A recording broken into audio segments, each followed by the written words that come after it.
아쉽게 하루가 마감이 됐습니다. 9월 19일 월요일 국내 증시 마감됐습니다. 하락의 고리를 끊지 못했습니다. 장 초반에는 살짝 상승분이 들어오기도 했었고 원달러 환율이 계속 꺾이나 이 생각을 했었는데요. 기대가 무색하게 약세 움직임이 이어지는 하루였습니다. 그러면 우리 증시도만 이랬는지 전체적으로 그랬는지 오늘은요. 일본 증시가 휴장이거든요. 그래서 볼 수 있는 게 중국 증시밖에 없습니다. 그런데 중국 증시 오늘장에서 약세 움직임을 보여준 상황입니다. 중국이 많이 밀린 거는 아닌데 그래도 우리나라와 중국 증시 같이 좀 약세 움직임을 보여줬고요. 최근 들어서 달러, 킹달러니까요. 달러만 강하고 나머지가 약하긴 하는데 위안화 환율이 또 유난히 약해지는 모습이 근래 들어서 좀 두드러지고 있습니다. 이에 따라서 원화에 미치는 영향도 점검 필요해 보이는데요. 이 내용 중국 증시에도 악재가 되면서 오늘장 약세 흐름을 띠고 있습니다. 현재 중국이 0.28% 정도의 하락세에 띠고 있습니다. 3,117.44포인트. 우리 증시 대비로는 그래도 별로 안 밀리죠. 약보합권 정도 기록하고 있는데요. 흐름에서 오전보다 오후가 안 좋다는 게 특징입니다. 우리도 전강 후약. 이 정도였는데 패턴상으로 중국도 마감을 앞두고 현재 약세권의 흐름 띄고 있고요. 심천 쪽 0.42%가량 하락하면서 중국과 우리나라 나란히 약세권 그리고 우리나라가 유난히 약했다. 이렇게 아시아 증시 정리가 됩니다. 다음은 환율 동향 넘어가겠습니다. 지난주 마지막 거래일 장 마감을 30여 분 앞두고 정부 쪽에서의 구두 개입이 나오면서 원달러 환율이 꺾였습니다. 그런데 그 효과가 채 이틀을 가지를 못합니다. 오늘 장중에 재차 상승 전환이 나왔고요. 오늘 원달러 환율 종가 보시면은 다시금 1,390원 선 위에서 거래가 마감됐습니다. 오늘 장의 종가 확인해 보겠습니다. 원달러 환율 마감이 1,392원 선에서 종가 나왔습니다. 전거래일 대비로는 거의 5원 정도의 오름세를 나타낸 수준이고요. 1,390원 위 다시금 하루 만에 상승으로 전환됐습니다. 1,393원 60전, 5원 60전 오른 수준으로 오늘 서울 외환시장 거래 모두 마무리됐습니다. 그러면 국내 증시 과연 어떤 수급 주체가 많이 팔았는지 특징적으로 빠졌던 종목군들 시장 전체적인 지수의 흐름까지 정리해 보겠습니다. 시황센터 다녀옵니다. 네, 오늘 미국 FOMC 발표 앞두고 시장 경계감이 계속해서 이어지고 있습니다. 네, 오후 들어서 장중 원달러 환율까지도 상승 전환하면서 더욱더 양시장 모두 낙폭을 키워가는데요. 그럼 오늘 장 코스피 지수부터 살펴보겠습니다.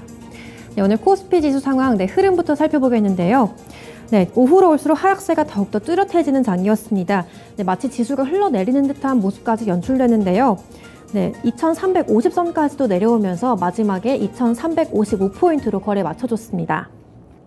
이어서 수급 상황도 살펴보겠습니다. 오늘 외국인들이 뚜렷하게 많이 팔고 있는 흐름 연출되었습니다. 외국인들 끝까지 매도 우위 지켜줬는데요. 네, 그리고 이어서 기관 쪽에서도 마지막에 매도세 많이 들어왔습니다. 외국인이 매도폭을 조금씩 줄여갔고요. 마지막에 14억 정도 순매도했고요. 또 기관 쪽에서는 403억 정도 매도 우위 연출했습니다. 반대로 개인 쪽에서는 끝까지 사줬습니다. 개인 쪽에서는 276억 정도 매수세 들어오면서 거래 마쳤습니다. 이어서 업종별 현황도 살펴보겠습니다. 대체로 하락하는 분위기가 끝까지 이어졌고요. 대표적으로 운수창고 업종이 두드러지게 3% 이상 하락했습니다. 오늘 항공주들 전체적으로 내리면서 3%대 약세 보였고요. 이어서 기계 섹터도 부진했습니다. 2.8% 가까이 내렸는데요. 오늘 중소형 철강주들 전반적으로 수익 실현 매도세 나오면서 약했습니다. 이어서 건설업종도 2.46% 가까이 내리면서 하락세 연출됐고요. 또 철강금속 섹터 2.42% 가까이 내렸습니다. 오늘 휴스틸이 대규모 유상증자 공시 나오면서 급락세 보였는데요. 그러한 여파에 2.4% 넘게 하락했습니다. 이어서 막판에 의료정밀 쪽에서도 매도세 더욱더 더해졌는데요. 마지막까지 2.36% 정도로 하락세 연출하면서 마감했습니다. 이어서 상승 섹터 보겠습니다. 오늘 상승 섹터는 끝까지 한 업종밖에 없었습니다. 전기가스 업종이 1.5% 넘게 상승하면서 거래 마쳤습니다. 이어서 시총 상위주 살펴보겠습니다. 네, 먼저 반도체 업종부터 보겠습니다. 삼성전자가 오늘은 상승 전환했는데요. 0.36% 정도로 상승하면서 56,400원에 거래 마쳤습니다. 전장에서 미국 쪽에서 필라델피아 반도체 지수가 상승 마감한 영향에 오늘 삼성전자가 외국인들 매수세 들어왔는데요. 그러면서 삼성전자 홀로 반도체 종목 가운데서는 강보합으로 거래 마쳤고요. 반대로 SK하이닉스는 끝까지 하락세 연출됐습니다. 1.3% 넘게 하락했고요. 끝까지 9만 원에 거래 마쳤습니다. 이어서 2차 전지주 보겠습니다. 오늘 LG 에너지솔루션이 오늘 차익 실현 매물 크게 나오면서 기관과 외국인들 동반 매도세에 힘입어서 5.6% 넘게 하락했습니다. 7개월 만에 50만 원 선까지 회복한 것에 대한 차익 실현 매물 나왔는데요. 오늘 47만 7,500원 터치하고 거래 마쳤습니다. 이어서 LG화학은 보합에서 등락 반복했는데요. 마지막에 보합권에서 거래 마쳤습니다. 63만 5천 원에 거래 마쳤고요. 반대로 삼성 SDI는 오늘 매수세 들어왔습니다. 오늘 1% 가까이 상승했고요. 60만 8천 원 터치하고 거래 마쳤습니다. 이어서 자동차주 보겠습니다. 오늘 등락 반복했던 종목인데요. 현대차가 마지막에는 강보합으로 전환되면서 0.25% 정도 상승분을 지켜줬습니다. 20만 1,500원 터치했고요. 반대로 기아는 마지막까지 약보합에서 거래 마쳤습니다. 0.37% 하락한 8만 800원에 거래 마쳤습니다. 오늘 바이오주 가운데서는 삼성 바이오로직스 강보합으로 거래 마쳤습니다. 강달러 수혜받으면서 80만 9천 원에 거래 마쳤습니다. 또 인터넷주들은 끝까지 나란히 신저가 기록해줬는데요. 네이버가 1% 가까이 하락했습니다. 0.9% 넘게 하락한 21만 8천 원에 거래 마감했고요. 또 카카오 역시 2% 넘게 빠지면서 6만 5,400원에 거래 마쳤습니다. 이어서 특징주 살펴보겠습니다. 오늘 코스피 시장 쪽에서는 화장품주가 특징적으로 보였는데요. 지난 16일 중앙재난안전대책본부는 해외 사례를 언급하면서 이제 국내에서도 실내 마스크 의무 해제에 대한 가능성을 비췄습니다. 최근 코로나19 신규 확진자 감소세와 더불어서 6개월 뒤에는 코로나19 종식 가능성까지 나오면서 오늘 관련주들 상승 탄력 좋았습니다. 대표적으로 이츠한불이 8% 넘게 올랐고요. 또 에이블 CNC도 6% 가까이 올랐습니다. 또 토니모리와 한국 화장품 제조도 상승 탄력 좋았고요. 한국 화장품이 9% 넘게 오르면서 가장 큰 폭으로 상승했습니다. 이어서 코스닥 시장도 살펴보겠습니다. 오늘 코스닥 시장 흐름부터 보겠습니다. 장 초반에 상승 출발했는데요. 이후에 외국인들 매도세 나오면서 바로 음봉 전환했습니다. 낙폭 점점 확대되면서 저점 계속해서 이어가는데요. 2%대로 추가적인 하락세 연출되다가 마지막에 750선은 그래도 방어해줬습니다. 막판에 751포인트에서 거래 맞춰줬습니다.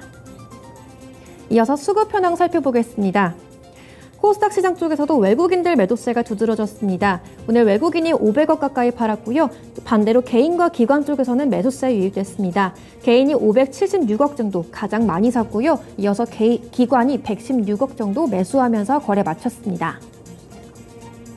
이어서 시총 상위주 살펴보겠습니다. 먼저 2차 전지 소재주 보겠는데요. LNF가 3거래일 연속 하락세 연출됐습니다. 정부의 미국 투자 제한 이슈 여파가 계속해서 이어지고 있는데요. 오늘 5% 넘게 빠지면서 21만 6,700원에 거래 마쳤습니다.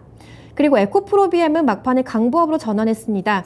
0.3% 상승했고요. 10만 원 터치하고 장 마쳤습니다. 이어서 에코프로는 오늘 큰 폭으로 하락했습니다. 6.8% 넘게 하락했고요. 13만 1,300원에 거래 마쳤습니다. 이어서 바이오주 보겠습니다. 오늘 전체적으로 대체로 부진한 흐름 끝까지 이어갔는데요.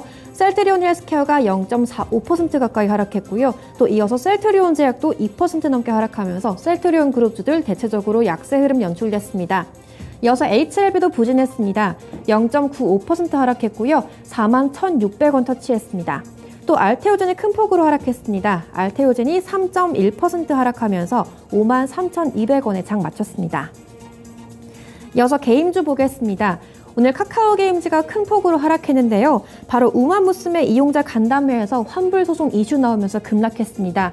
오늘 끝까지 6% 넘게 하락세 연출됐고요. 4만 5,600원에 거래 마쳤습니다.